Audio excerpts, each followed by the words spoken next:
My name is Kristen Miller, and I am 32 years old. I will never forget the moment my mother stood up at our family reunion, raised her glass in front of 50 relatives, pointed at my sister Amy, and announced, "This is the daughter who has always loved us. The other one, she has never lifted a finger." 9 years of silently paying their mortgage and bills flashed before my eyes. I simply smiled, grabbed my purse, and walked out.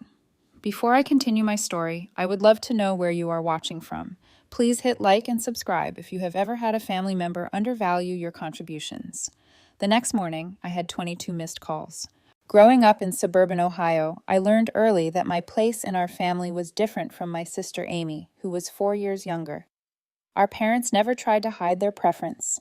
Amy was the planned child, the perfect little girl with bouncy curls and a charming smile who could do no wrong.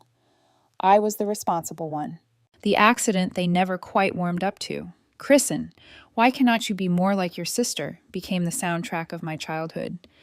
While Amy received praise for participation ribbons, my academic achievements were expected, acknowledged with brief nods and quick changes of subject. When I made valedictorian, my mother commented that I should have spent more time developing social skills instead of hiding in books. This dynamic shaped me in ways I am still uncovering in therapy. I became fiercely independent, determined to prove my worth through achievement. Every A, every award, every accomplishment was driven by a desperate need for the approval that never came. I poured myself into academics, graduating at the top of my class and earning a full scholarship to Columbia University in New York. Moving to New York was both escape and opportunity. For the first time, I could breathe without the constant comparison to Amy. I thrived in my finance program, landing prestigious internships that led to a junior analyst position at a respected firm. Meanwhile, Amy dropped out of community college after 3 semesters to find herself, with our parents funding her series of abandoned passions and extended trips abroad. Then came 2008. The financial crisis hit many families hard, including mine. Dad lost his management position when his company downsized, and at 54, found himself struggling to find comparable work. Mom had always worked part-time at a local boutique, but it was not enough to cover their expenses. Their savings dwindled rapidly as they maintained the lifestyle they had always known, too proud to downsize or admit financial difficulty. I learned about their situation by accident during a rare visit home. Finding a foreclosure notice poorly hidden beneath a magazine on the kitchen counter sent me into problem-solving mode. Despite the years of emotional neglect, they were still my parents. That night, I set up an automatic monthly transfer from my account to theirs, enough to cover their mortgage and essential bills. "This is just a business investment in the family home," I told myself, creating a fiction that protected my heart from acknowledging the deeper truth. I was still seeking their approval, their love. I never told them about the transfers, knowing their pride would prevent them from accepting help, especially from me. Instead, I let them believe they were managing through careful budgeting. For 9 years, I supported them financially, watching from a distance as they praised Amy for sending occasional care packages or calling more frequently than I did. Amy, meanwhile, bounced between jobs and relationships, occasionally moving back home between adventures. She never contributed financially, but was celebrated for emotional support and physical presence that I could not provide while building my career in New York. My therapist, Dr. Hansen, helped me see the unhealthy patterns in our family. "You are trying to buy the love that should have been freely given," she pointed out during our 3rd session. "Financial support cannot fill the emotional void." She was right, but breaking free from the pattern proved difficult. Every time I considered stopping the payments, guilt overwhelmed me. What kind of daughter would let her parents lose their home? What would the extended family think? And somewhere in a corner of my heart, I rarely acknowledged, hope persisted that someday they would recognize my sacrifice and finally see me. Despite the emotional drain of my family situation, I built a fulfilling life in New York. I advanced to senior financial analyst, bought a comfortable condo in a neighborhood I loved, and cultivated genuine friendships with people who valued me for exactly who I was. I dated occasionally, though my trust issues and workaholic tendencies made sustaining relationships challenging. My chosen family of friends became my support system, the people who celebrated my victories and comforted me through setbacks without conditions or comparisons. The annual Miller family reunion had been a tradition since before I was born. Held every summer at my parents' property, it brought together extended family from across the country for a weekend of forced connection and thinly veiled competitions over whose children were more successful. I had skipped the previous 2 years, citing work commitments that were only partial excuses. This year, Dr. Hansen encouraged me to attend with clear boundaries. Avoidance reinforces the power these dynamics have over you, she explained during our session the week before the reunion. Engagement with healthy limits is the path to genuine freedom. Still, I might have declined if Amy had not called. Mom will be devastated if you miss another year, she said, her voice heavy with the familiar blend of guilt and judgment. Is your fancy job really more important than family? The irony of Amy, who had never held a job longer than 8 months, criticizing my work ethic, was not lost on me. But I agreed to come, scheduling the Friday off work to drive to Ohio, booking a hotel room rather than staying at the family home, and preparing mentally for what would inevitably be an emotionally draining weekend. I spent an absurd amount of time choosing my outfit, finally settling on a blue summer dress that projected both success and approachability. My armor would be subtle perfection, giving them nothing obvious to criticize.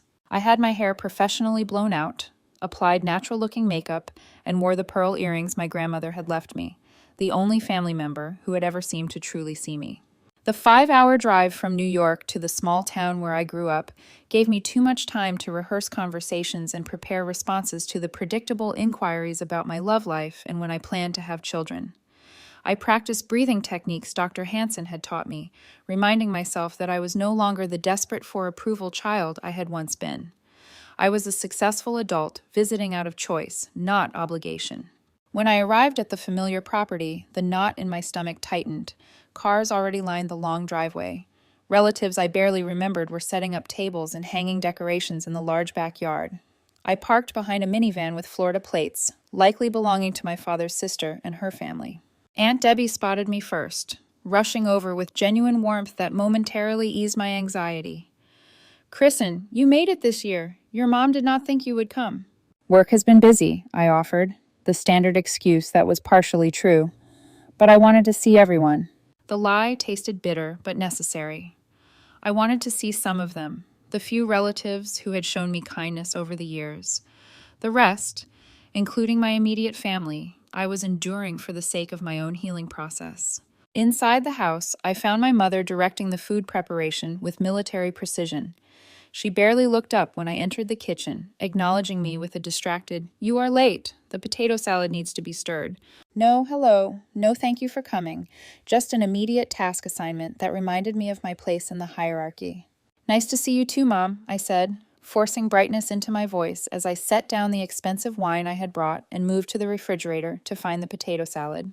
My father entered, giving me an awkward side hug before immediately asking if I had seen the new grill he had bought. The unspoken message was clear.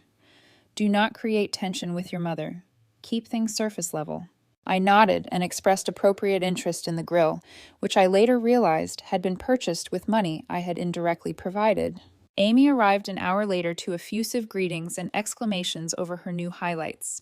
"Sorry, I could not help with setup," she announced to general dismissal of her apology. "The traffic from Cincinnati was awful." "You are here now, sweetheart. That is all that matters," our mother said, embracing her warmly. The contrast to my reception was stark but familiar. Throughout the afternoon, I helped set up tables, arrange flowers, and prepared food alongside aunts and female cousins. I overheard my mother telling Aunt Debbie how Amy had been such a rock for them during the difficult financial period after Dad lost his job. "She calls every day to check on us. Kristen is too busy with her important career to remember she has family." The familiar pain of this mischaracterization surfaced, but I pushed it down. I knew the truth, even if no one else did. The monthly transfers from my account were the invisible foundation that had kept their lives stable for 9 years. Yet Amy, who had contributed nothing financially but called regularly to complain about her own problems, was the dedicated daughter. Not everyone bought into the narrative. My cousin Stephanie, who had always seen through the family dynamics, rolled her eyes at me after overhearing my mother. "Aunt Linda has always had a selective memory," she whispered. "Remember when she claimed Amy made the quilt that you spent an entire summer on?" That small moment of validation from Stephanie was like oxygen. There were people who saw the truth, even if they were not the ones whose recognition I had spent a lifetime seeking. By evening, the backyard had been transformed with string lights, tablecloths, and centerpieces. Relatives continued to arrive, greeting each other with varying degrees of genuine enthusiasm. I moved through the space like a ghost, present, but somehow separate, observing the family rituals with new clarity. The way certain relatives were fawned over while others were subtly dismissed. The constant comparisons between cousins, the unspoken competition that turned even compliments into weapons. In therapy, I had begun to understand that these dynamics were not unique to my relationship with my parents. They permeated the entire extended family system, with clear favorites and scapegoats established across generations. Recognizing the pattern did not erase the pain, but it helped me see that the problem had never been me. I was simply assigned a role in a dysfunctional system long before I had the power to reject it. By Saturday evening, the reunion was in full swing. 52 relatives, ranging from infants to my great-uncle Walter, who had just celebrated his 89th birthday, gathered in the backyard. String lights twinkled overhead, creating a warm glow that belied the undercurrents of tension and competition flowing beneath the surface pleasantries. The long tables were covered in blue checkered cloths, laden with potluck dishes representing family recipes and regional specialties from wherever relatives now lived. 3 generations mingled, catching up on life events, sharing photos of children and grandchildren, comparing career advancements and home renovations in ways that pretended to be casual while clearly establishing hierarchy. I navigated the social landscape carefully, genuinely enjoying conversations with certain relatives while strategically avoiding others. My cousin Mark and I discussed his new architecture firm. Aunt Jessie updated me on her recovery from knee surgery. I held my newest second cousin, baby Emma, giving my cousin Rachel a brief break from motherhood. Throughout it all, I maintained a pleasant demeanor while keeping an emotional distance that protected me from the deeper currents of family dynamics. I answered questions about my career with modest confidence, deflected inquiries about my love life with humor, and avoided any topics that might trigger my mother's disapproval. Amy, meanwhile, worked the crowd like a politician, moving from group to group with animated stories and affectionate touches. She had always been naturally charismatic, drawing people to her with an effortless warmth I had never mastered. I did not begrudge her this gift, but watched with a mixture of admiration and pain as our parents beamed at her performance. Amy just got a promotion at the boutique, my mother announced to anyone who would listen, though I knew from our limited conversations that it was hardly a promotion, just a minor title change, with no increase in responsibility or compensation. She has such a natural eye for fashion. When Amy mentioned considering taking classes at the community college again, our father nodded approvingly. "It is never too late to find your path," he said, patting her shoulder. I thought about how they had reacted to my MBA application years earlier, questioning whether it was really necessary and suggesting I was becoming overqualified and intimidating to men. As dinner wound down and dessert was being served, the traditional family toasts began. Uncle Robert raised a glass to absent family members. Cousin Jennifer announced her pregnancy to enthusiastic congratulations. Great Uncle Walter, as the eldest present, offered a rambling remembrance of reunions past.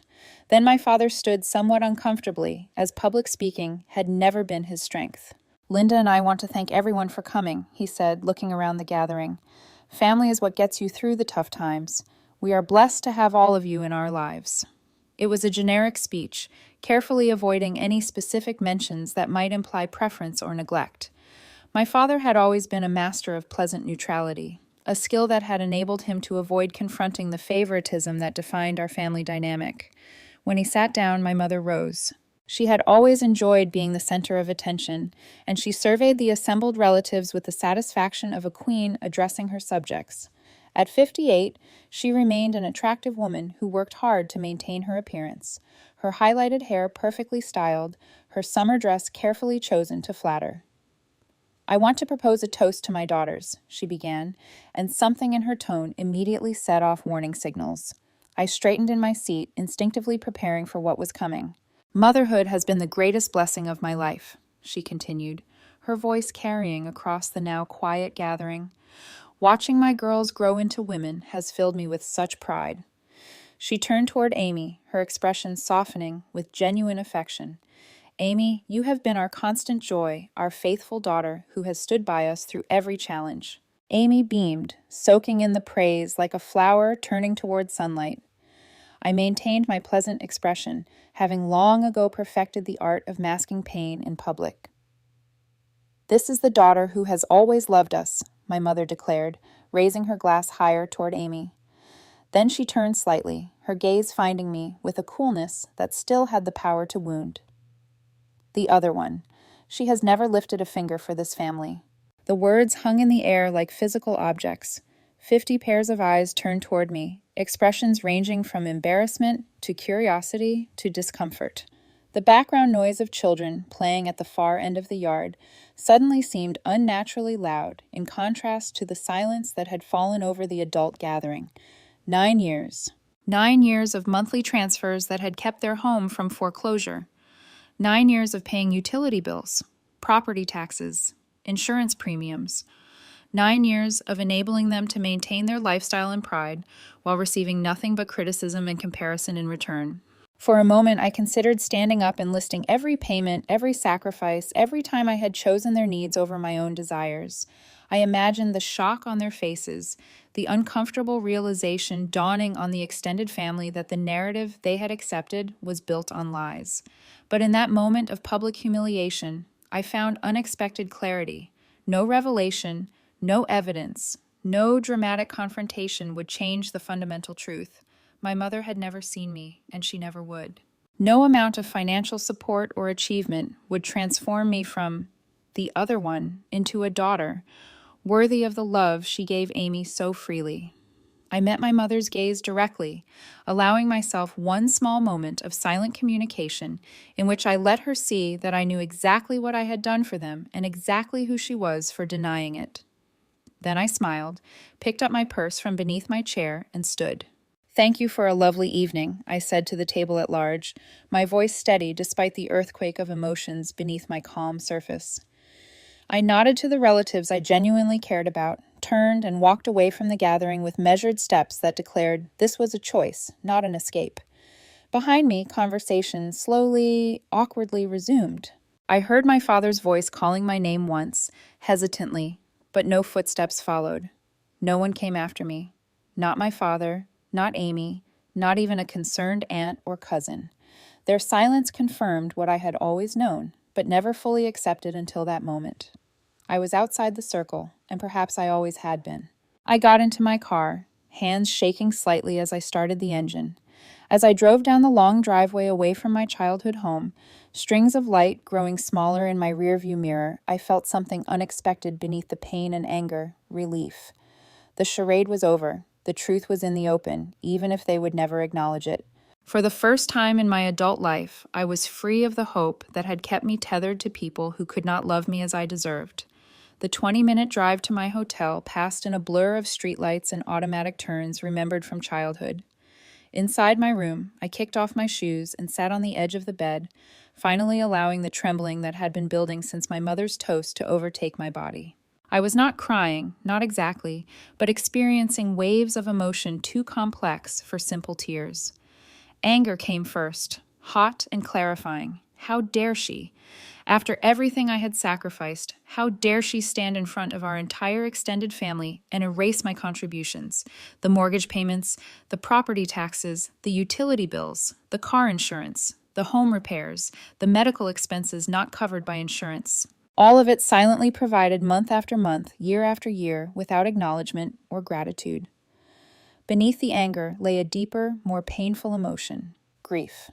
Not just for tonight's humiliation, but for the lifetime of seeking approval from people constitutionally incapable of giving it. For the little girl who had tried so hard to earn love that should have been freely given. For the young woman who had tied herself in knots trying to prove her worth. For all the energy and resources I had poured into a black hole of parental approval that would never be filled. My phone buzzed repeatedly in my purse, notifications and calls coming in rapid succession as the family processed what had happened. I turned it off without looking at the screen. Whatever drama was unfolding back at the reunion, I would not be part of it tonight. For once, I would prioritize my own emotional well-being over family expectations. I ran a hot bath, pouring in the lavender bath salts I had packed. As I soaked in the steaming water, I began the process of mentally untangling myself from the web of obligation and guilt that had defined my relationship with my parents. The monthly transfers that had seemed like filial duty now revealed themselves as payments for approval that never came. Financial support had become my substitute for the emotional connection I craved, but could not create through direct engagement. Dr. Hansen had been trying to help me see this for months. Your financial support enables the dysfunction, she had said during our last session. It maintains the illusion that their lifestyle choices are sustainable without any need for them to change or grow. She was right. By silently covering their expenses, I had not only enabled their financial irresponsibility, but also their emotional stagnation. They had never had to face the consequences of their choices or examine the dynamics that had driven their eldest daughter to maintain her distance while simultaneously funding their lifestyle. That night in the hotel room, I made a decision. The transfers would stop. 9 years was enough. They were both still young enough to work, to downsize, to make the adjustments they had avoided through my silent subsidy. It would not be cruelty, but clarity. Not punishment, but a necessary step toward healthier relationships for all of us. I slept surprisingly well, the decision bringing a peace I had not expected. In the morning, I ordered room service breakfast and finally turned my phone back on, bracing myself for the fallout. 22 missed calls, 37 text messages, 5 voicemails, the digital evidence of a family in chaos. I started with the text messages, scanning quickly through variations of "Are you okay?" and "What happened?" from cousins and aunts. Amy had sent 7 increasingly angry messages beginning with, "How could you embarrass Mom like that?" and escalating to, "You always have to make everything about you." My father had sent a single text, "Please call when you can." The voicemails revealed more. My father, uncomfortable but apologetic. "Kristen, your mother did not mean it the way it sounded. Please come back so we can talk about this as a family." Amy, indignant and defensive. "I cannot believe you would walk out during Mom's toast. Do you know how upset she is? You always do this. You always put your feelings above everyone else's. Call me back." Aunt Debbie, my father's sister, sounded genuinely concerned. "Honey, I do not know what is going on, but that was not right. Call me if you need to talk. I am here for you." The most illuminating message came from my mother's sister, Aunt Patricia, who had always maintained a polite distance from family drama. "Kristen, things got very strange after you left. Your cousin Stephanie mentioned something about you helping your parents financially during the recession. Is that true? Because your mother has always told everyone that Amy has been supporting them. Call me back, please. I think there is more to this story than any of us knew." The final voicemail was from Stephanie herself. "Chris, I am so sorry about what happened. After you left, I kind of lost it and told everyone about seeing the bank statements that one time I stayed with you in New York. I hope that was okay. People should know the truth. Call me. The family is having some very interesting conversations right now." I remembered the weekend Stephanie had stayed with me 2 years earlier. I had been reviewing my financial records for tax purposes, including the 9 years of transfers to my parents. Stephanie had seen the statements on my desk and asked about them, and in a rare moment of transparency, I had explained the situation. She had kept my confidence until now. As I processed these messages, my phone rang again. It was Aunt Patricia. I hesitated, then answered. "Kristen, thank goodness. Are you all right?" "I am fine, Aunt Patricia," I said, surprised by the genuine concern in her voice. We had never been particularly close. "I do not know how to ask this delicately, so I will just ask.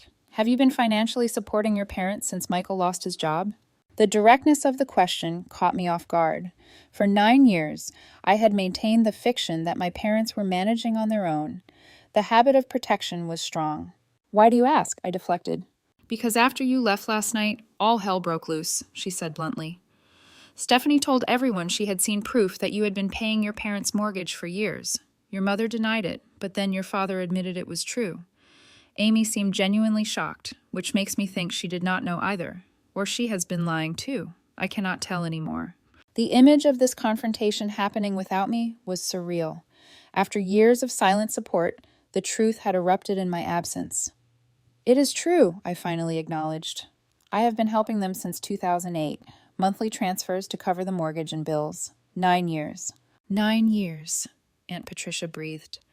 All while Linda has been telling everyone that Amy was the one helping them make ends meet, that you were too selfish and career-focused to care about their struggles. The confirmation of what I had suspected but never directly heard sent a wave of nausea through me. Not only had my mother failed to acknowledge my support, she had actively credited Amy for it. Did Amy know? I asked, the question that had been forming since I listened to the voicemails. She claims she did not, Aunt Patricia said, skepticism evident in her tone. Says she thought the money was coming from her occasional contributions. But Kristen, she would visit them regularly. She must have known their lifestyle did not match their income. We spoke for nearly an hour, Aunt Patricia filling in the details of what had happened after I left. The family reunion had devolved into factions, with some defending my mother, others demanding explanations, and many simply uncomfortable with the public airing of family secrets. By the time we finished talking, I had a clearer picture of the family dynamics that had been hidden beneath the surface for years. My mother had not only dismissed my contributions, but had actively constructed a narrative in which Amy was the supportive daughter, and I was the cold, distant one who had abandoned them for my career. My father had known the truth, but chosen the path of least resistance, allowing the fiction to persist rather than confronting his wife. And Amy, whether willfully ignorant or actively complicit, had accepted credit for support she had never provided. As I packed my suitcase to check out of the hotel, my phone rang again. This time it was my father. "We need to talk," he said without preamble. "All of us. Can you come to the house?" I considered refusing, returning directly to New York, and leaving them to deal with the consequences of years of deception. But something in his voice, a note of genuine remorse, perhaps, made me reconsider. "I will meet you, but not at the house," I said firmly. The diner on Main Street, 1 hour. It was time for a conversation that was long overdue. Garrison's Diner had been a fixture in our small town since the 1950s, its red vinyl booths and black and white checkered floor unchanged by decades of economic ups and downs. I arrived early, deliberately choosing a booth in the back corner that would afford some privacy while still being in a public place where emotional outbursts would be constrained. I ordered coffee and waited, a manila envelope on the table beside me containing printouts of 9 years of bank transfers. I had stopped at the business center in the hotel to print them, wanting physical evidence that could not be dismissed or reinterpreted. My parents arrived first, my mother looking uncharacteristically disheveled, her eyes puffy from either lack of sleep or crying. My father appeared older somehow, his shoulders hunched as if under a physical weight. They slid into the booth across from me, neither quite meeting my eyes. "Amy is on her way," my father said, breaking the uncomfortable silence. "She had to drop something off first." I nodded, taking a sip of my coffee. Let them sit with the discomfort, I thought. I had carried it for years. Amy arrived 10 minutes later, her expression a mixture of defensiveness and uncertainty. She hesitated before sitting beside our parents, creating a visual divide in the booth. Them versus me. It was an apt representation of family dynamics I had felt, but never seen so clearly illustrated. The waitress came by for their orders, small talk and delaying tactics. When she left, I decided to take control of the conversation that I had been avoiding for 9 years. "I have been supporting you financially since Dad lost his job," I said, my voice calm and direct. "Monthly transfers to cover the mortgage, utilities, property taxes, insurance, and various emergencies. 9 years of financial support that Mom publicly declared never happened." My mother immediately bristled. "You abandoned us. You moved to New York and barely called or visited. Amy was here for us emotionally, which is far more important than money." "I did not abandon you. I built a career that enabled me to support you without compromising my independence," I replied. "And I never asked for credit or gratitude. But I did not expect to be publicly humiliated and have my contributions not just ignored, but explicitly denied." I opened the manila envelope and placed the bank statements on the table. 9 years of evidence arranged in chronological order. Every month for 9 years. Even when I was paying off my student loans, even when I needed dental surgery and had to finance it because my available funds were going to you. My father reached for the statements, his hands trembling slightly as he reviewed the evidence of my silent support. Kristen, we did not ask you to do this. No, you did not. I offered because I cared. Because despite everything, you are my family. But you accepted every payment without question, maintained a lifestyle you could not afford, and then allowed Mom to tell everyone that I had never lifted a finger while Amy was supposedly supporting you. Amy, who had been uncharacteristically quiet, suddenly looked up from the bank statements. I did support them, she insisted. I called every day. I visited every week. I brought groceries and helped around the house. And that matters, I acknowledged. Emotional support and presence are valuable, but did you ever wonder how they kept the house after Dad lost his job? How they afforded vacations and home renovations on part-time retail work and occasional consulting gigs? A flash of discomfort crossed her face, quickly replaced by defensiveness. They said they were careful with money, that they had savings and Dad's severance package. The severance package lasted 3 months, my father admitted quietly. The savings were gone within the first year. My mother shot him a look of betrayal. Michael, do not make it sound like we were deceptive. We managed as best we could. With my money, I said firmly, which I freely gave, but the issue is not the financial support itself. It is the narrative you created around it. The story you told the family, that Amy was the supportive daughter while I was cold and distant. The toast last night, where you explicitly stated, I never lifted a finger for this family. My mother's face flushed with anger and embarrassment. You have always thought you were better than us with your fancy degree and big city job. Amy actually cares about family. She shows up, she calls, she remembers birthdays and anniversaries. Linda, my father interjected, his voice stronger than I had heard it in years. That is enough. The bank statements are right here. Kristen has been keeping us afloat for 9 years, while we pretended to everyone, including ourselves, that we were managing on our own. The rare contradiction from my father momentarily silenced my mother. In the pause, I gathered my thoughts.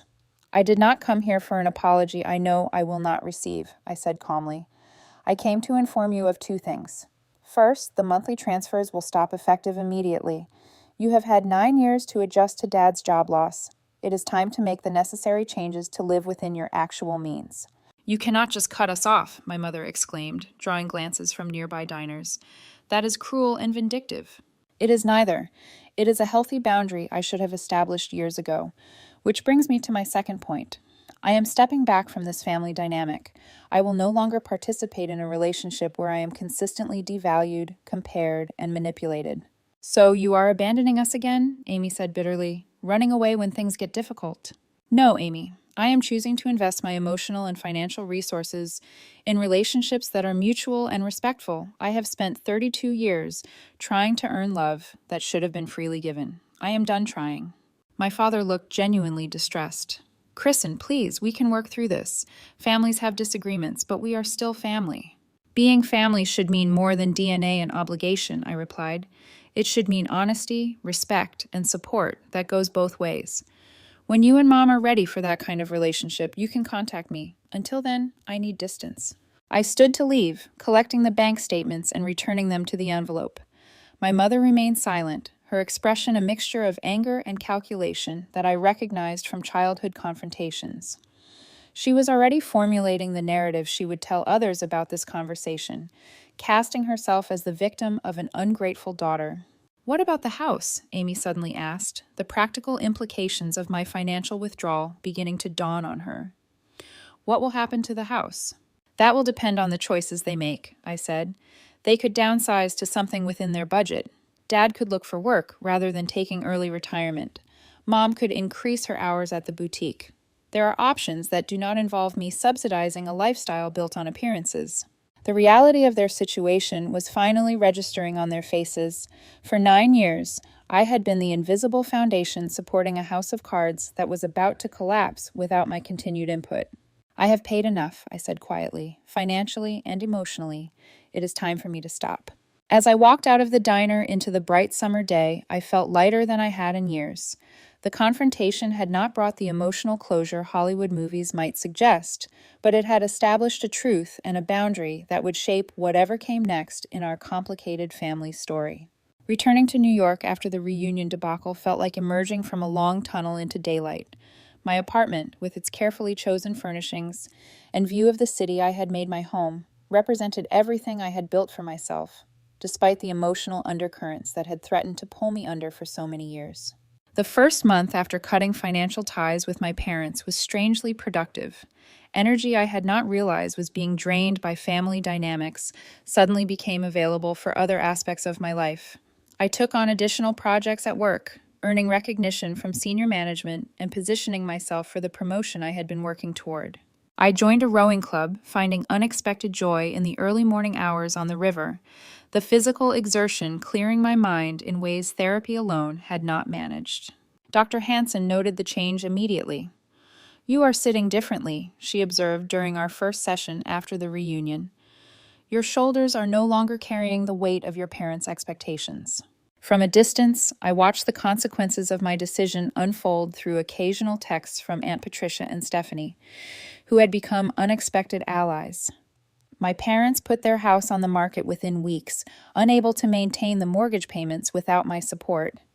They found a smaller townhouse in a less prestigious neighborhood. The physical downsizing was a visible symbol of the adjustment forced upon them by financial reality. Amy, confronted with the truth of our parents' situation, had to recalibrate her own role in the family. According to Stephanie, she had moved back in with them temporarily to help with the transition, but was finding the daily reality of their expectations challenging without me as a buffer and financial safety net. For the first time in her adult life, she took a full-time job rather than the part-time positions that had allowed her the freedom she had always enjoyed.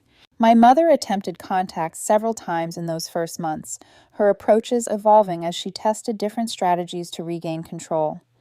The initial angry messages accusing me of abandonment gave way to guilt-inducing reminders of all she had sacrificed as a mother. When those failed to elicit a response, she tried acting as if nothing had happened, sending casual texts about neighborhood news or questions about recipes, as if our relationship were normal and undamaged. I maintained my boundary with a simple, consistent message. "I am open to rebuilding our relationship when you are ready to acknowledge the past honestly and commit to mutual respect moving forward." Her responses made it clear that time had not yet arrived.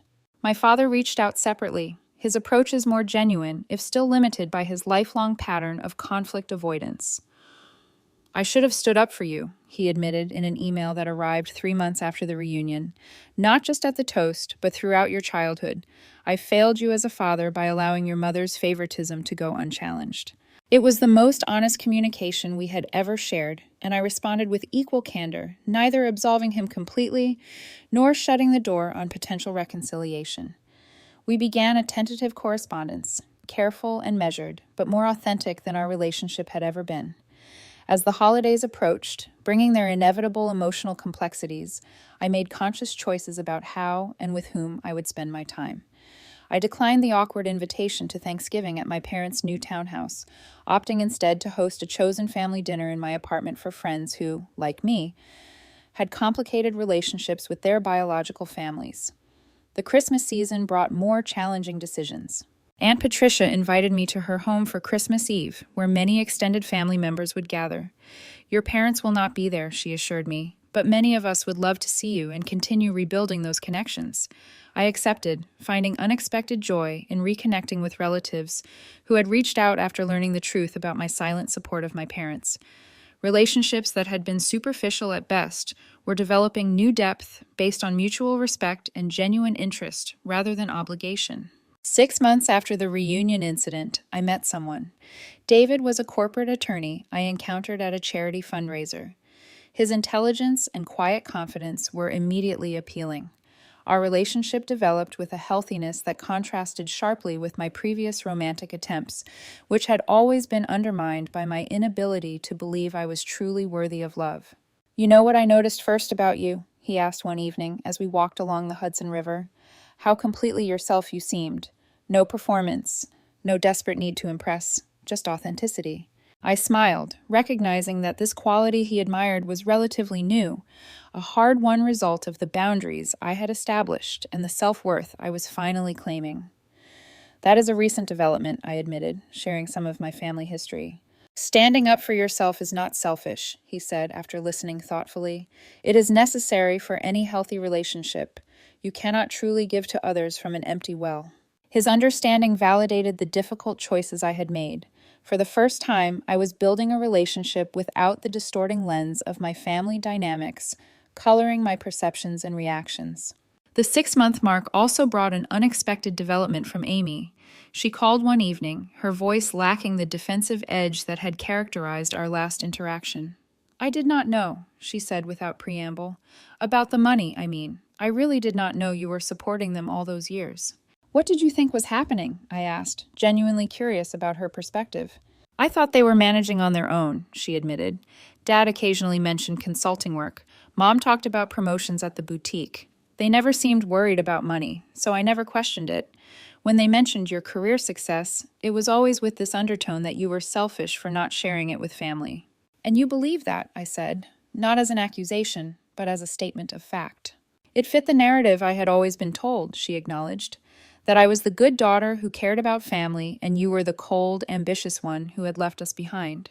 It was easier to believe that than to question why they could afford things that did not match their visible income." Her honesty was a small breakthrough, though it did not immediately repair the damage between us. Like my father, Amy had been both beneficiary and victim of my mother's manipulative family system. Her role as the favored child came with its own hidden costs that she was only beginning to recognize. "I am not the villain in this story," I told her, "but neither are you the heroine. We were both assigned roles in a dysfunctional system that served our parents' needs, not ours." "I do not know how to be a sister outside of that system," she confessed. "We have never had a relationship that was not defined by competition and comparison." "Maybe we start by being honest," I suggested, "and by not letting Mom triangulate us against each other anymore." It was a tentative beginning, the first shoot of a potentially healthier sibling relationship emerging from the scorched earth of our family dynamics. Whether it would flourish remained to be seen, but the possibility existed where none had before. As winter turned to spring, I continued building my life on new foundations. The promotion at work came through, bringing increased responsibility and compensation. David and I moved from dating to a committed relationship. My chosen family of friends expanded and deepened, and I continued the inner work of recognizing and releasing the patterns that no longer served me. "The most profound change I see," Dr. Hansen noted as we approached a year of therapy, "is that you no longer measure your worth by your parents' approval. You have internalized your own value independent of their ability to recognize it." It was true. The desperate need for validation that had driven so many of my choices, including the 9 years of financial support, had finally begun to loosen its grip. I was learning to parent myself in the ways my actual parents never had, providing the unconditional love and acceptance that had been so painfully absent in my childhood. The journey was far from complete, but for the first time, I was moving forward rather than circling the same painful patterns, hoping for different results. I was building a life based not on the absence of pain, but on the presence of joy, connection, and authenticity.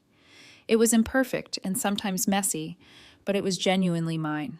1 year after my mother stood up at the family reunion and declared that I had never lifted a finger for them, I stood in my New York apartment looking out at the city lights, reflecting on how profoundly my life had changed. The anniversary had not escaped my notice, but it no longer carried the emotional charge it once would have. It was simply a marker on a journey that continued to unfold in unexpected ways. The year had brought growth in nearly every area of my life. Professionally, I had settled into my new role as Director of Financial Analysis, leading a team of 6 analysts with a management style deliberately different from the criticism-heavy approach I had grown up with. I celebrated their successes, genuinely provided constructive feedback without comparisons, and created an environment where innovation was encouraged rather than punished. My relationship with David had deepened into something I had never experienced before, a partnership of equals based on mutual respect and genuine affection rather than need or obligation. He had recently moved in, our shared space becoming a home in the truest sense of the word, filled with laughter, occasional disagreements resolved through honest communication, and a day-to-day comfort I had never known was possible. My connections with extended family had evolved in ways I could not have predicted. Aunt Patricia had become something of a surrogate mother figure, our regular phone calls and occasional visits building a relationship based on genuine interest rather than obligation. Cousin Stephanie and I had grown closer, our shared experience at the reunion creating a bond that extended beyond our childhood connection. Even great Uncle Walter had reached out in his own way, sending newspaper clippings about financial news with notes saying, "Thought you might find this interesting." The most complex changes involved my immediate family. My father and I had established a cautious new relationship. Through regular email exchanges and occasional phone calls, he had found part-time work as a business consultant, rediscovering professional satisfaction while contributing to the household income in a meaningful way for the first time in years. Our conversations remained mostly surface level, but moments of genuine connection occasionally broke through the habitual distance. "I am proud of you, Kristen," he said during one phone call, the words I had longed to hear throughout my childhood finally arriving in my 30s. "Not just for your professional success, but for having the courage to break patterns I never could." My mother remained the most resistant to change. Unable or unwilling to acknowledge her role in the family dysfunction, she had constructed a new narrative about the events of the previous year, casting herself as the victim of a misunderstanding blown out of proportion. According to Aunt Patricia, she told relatives that I had overreacted to a harmless toast and was punishing the entire family over a simple misunderstanding. I maintained minimal contact with her, brief phone calls on holidays and birthdays that remained carefully within the boundaries I had established. She continued to test those boundaries, making occasional comments designed to provoke guilt or obligation. But I had developed the ability to recognize these attempts without being drawn into old patterns. "Your healing does not depend on her acknowledgement," Dr. Hansen reminded me during one of our now monthly sessions. That would be convenient. But true healing comes from within, from recognizing your own worth, regardless of whether she ever validates it. Amy and I were building a relationship independent of our parents for the first time in our lives. It was awkward and uncertain, both of us learning to relate as adults without the comparative framework that had defined our childhood interactions. We had begun meeting for lunch every few months when her work brought her to New York, carefully navigating toward a potential friendship that might someday feel like genuine sisterhood. The financial consequences of ending my support had forced necessary changes in my parents' lifestyle. They had adjusted to their smaller home, reduced their discretionary spending, and faced the reality of their actual income level rather than the inflated lifestyle my contributions had maintained. According to Amy, there had been difficult moments of adjustment, but ultimately the honesty was healthier than the pretense they had maintained for so many years. As for me, I had redirected the money previously sent to my parents toward investments in my own future and causes I believed in. I established a scholarship fund at my alma mater, specifically designed for students who, like me, were the first in their families to attend college. I increased my retirement savings, securing my own financial independence, and I allowed myself small luxuries that I had previously denied, recognizing that self-care was not selfishness, but necessary maintenance. The most profound change, however, was internal. I had finally released the desperate need for parental approval that had driven so many of my choices. I understood now that no amount of financial support could purchase the unconditional love I had craved. That validation coming from external sources would always be conditional and therefore insufficient. "Money cannot buy love," I told the small gathering of friends celebrating my birthday in my apartment. I spent 9 years and thousands of dollars learning that lesson the hard way. David squeezed my hand, understanding the journey behind the simple statement. My friends, who had heard versions of my story over the year, nodded in recognition of this hard-won wisdom. As my birthday celebration wound down and guests began to leave, I checked my email and found an invitation from Aunt Patricia to the upcoming family reunion. "Many of us would love to see you there," she wrote, "but everyone understands if you are not ready. Family healing happens on its own timeline." I closed the email without responding immediately, knowing I had time to consider what felt right for me rather than what obligation might dictate. The invitation itself represented progress, acknowledging my agency in choosing whether to attend rather than assuming my presence was required by family duty. Later that night, as David and I cleaned up the remains of the party, he asked, "Will you go to the reunion?" I considered the question carefully. I do not know yet. Part of me wants to see the family members who have been supportive. Another part wonders if it is too soon, if the old dynamics would be too easily triggered. "Whatever you decide," he said, You will be making the choice from strength, not fear. That is what matters. He was right. The decision itself was less important than the fact that it would be made consciously, based on what was healthy for me, rather than what others expected. That freedom to choose based on my own well-being rather than others' approval was perhaps the greatest gift of the difficult year behind me. As I fell asleep that night, I reflected on the strange journey that had brought me to this point. My mother's public declaration that I had never lifted a finger for them had been painful beyond measure in the moment, but it had also been the catalyst for necessary change, forcing into the open truths that had festered in silence for too long.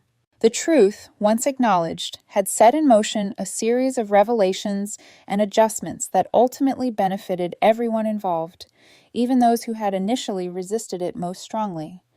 My parents were living more authentically within their means. Amy was developing independence and perspective she had never needed before. The extended family had glimpsed the reality beneath the carefully maintained surface of our dynamics, and I had finally freed myself from patterns of seeking approval that could never be genuinely given. Life would continue to present challenges. Relationships would evolve in ways I could not predict, and the work of maintaining healthy boundaries would never truly be complete. But I had learned that worth comes from within, that truth eventually finds its way to the surface, and that authentic connections built on honesty and mutual respect are the only foundation strong enough to support a truly fulfilling life. So, have you ever had a family member undervalue your contributions? Have you struggled with setting boundaries with toxic relatives? Please share your experiences in the comments below. I would love to hear how you navigated similar situations in your own life. And if this story resonated with you, please like, subscribe, and share it with someone who might need to hear that they are not alone in their family struggles.